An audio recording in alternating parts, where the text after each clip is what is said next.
यह कहानी एक ऐसी खूबसूरत महिला औरत की है जिसके जीवन में सिर्फ दुख ही दुख था। उसके जन्म लेते ही उसकी मां का इंतकाल हो गया और जब उसकी शादी हुई तो उसके जवान पति की मृत्यु हो गई। कैसे वह अपने इस अकेलेपन का सामना करती है, कैसे उसके अंदर एक तड़प की आग भड़कने लगती है जिसे वह बुझाने की कोशिश करती है, और फिर कैसे एक साधु उसकी इस काम वासना, शारीरिक इच्छा की आग को बुझाता है। कहानी को पूरा सुनिएगा, मजा आएगा। उत्तर भारत के पहाड़ी इलाकों में बसा एक छोटा सा गांव शिवपुर था। यहाँ की सुबह मंत्रों की गूंज और शामें भजन कीर्तन से भरपूर होती थी। यहाँ के लोग धार्मिक और सरल जीवन जीते थे, लेकिन इसी गांव में एक ऐसा रहस्य दबा था जो धीरे धीरे गांव की हवा में झर घोलने वाला था। श्रद्धा गांव की सबसे सुंदर महिला थी। उसकी बड़ी बड़ी काली आंखों में एक अजीब सी गहराई थी जो किसी को भी मोहित कर देती थी, लेकिन उन आंखों में एक अनकहा दर्द भी था। श्रद्धा के पति की मृत्यु के बाद उसकी दुनिया वीरान हो गई थी। गांव के नियमों के अनुसार एक विधवा को दोबारा विवाह करने की अनुमति नहीं थी और उसे जीवन भर सतीत्व, पवित्रता का पालन करना था। लोग उसका सम्मान करते थे, लेकिन उसकी इच्छाओं और भावनाओं को कोई महत्व नहीं देता था। दिन भर घर के कामों में उलझे रहना और रात को अकेले अपने आंगन में तारों को ताकना, यही उसकी जिंदगी बन गई थी।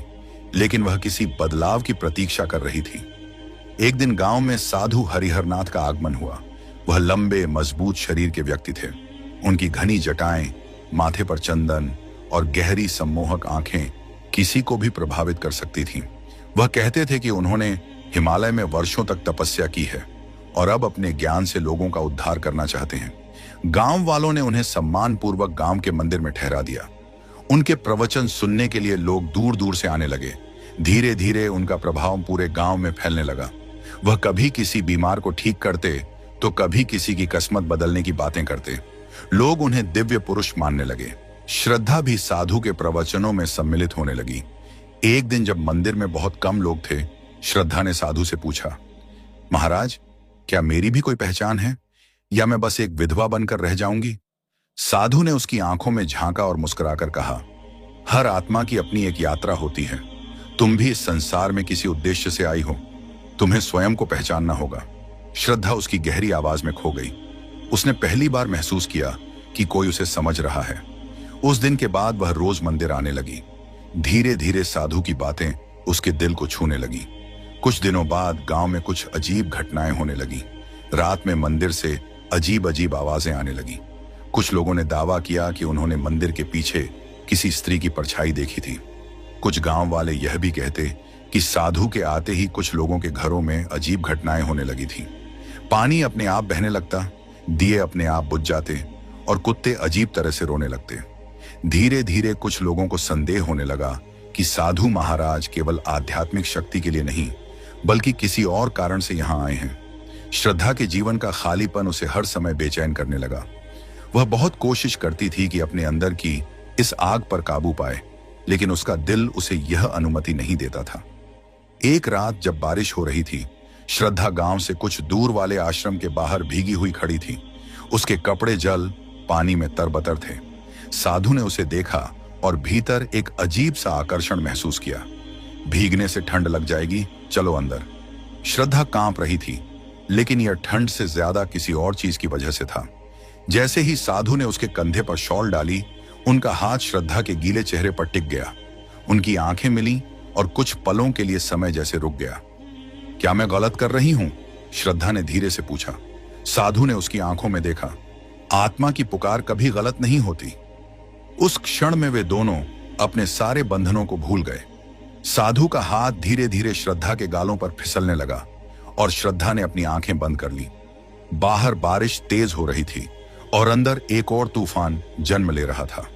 धीरे धीरे गांव वालों को इस रिश्ते की भनक लगने लगी। एक रात चंद्रपाल, जो साधु के भक्तों में से एक था, ने देखा कि श्रद्धा आश्रम से बहुत देर रात निकली और यह खबर पूरे गांव में आग की तरह फैल गई। गांव के बुजुर्गों ने एक पंचायत बुलाई।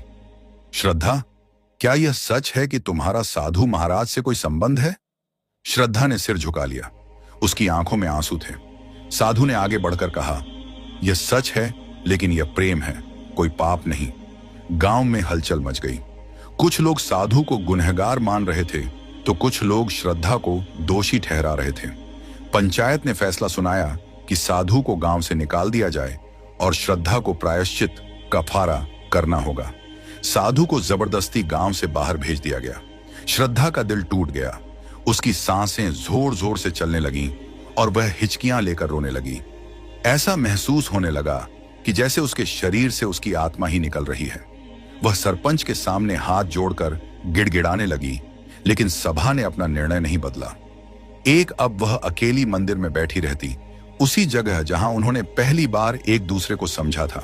कभी कभी जब हवाएं तेज चलती, उसे लगता जैसे कोई उसके कानों में धीरे से कह रहा हो, आत्मा की पुकार कभी गलत नहीं होती, और वह मुस्कुरा देती, आंखों में छलकते आंसुओं के साथ। अब समय हो गया है आपसे अनुमति लेने का। आशा करता हूं कि अगली वीडियो में आपसे जरूर मुलाकात होगी।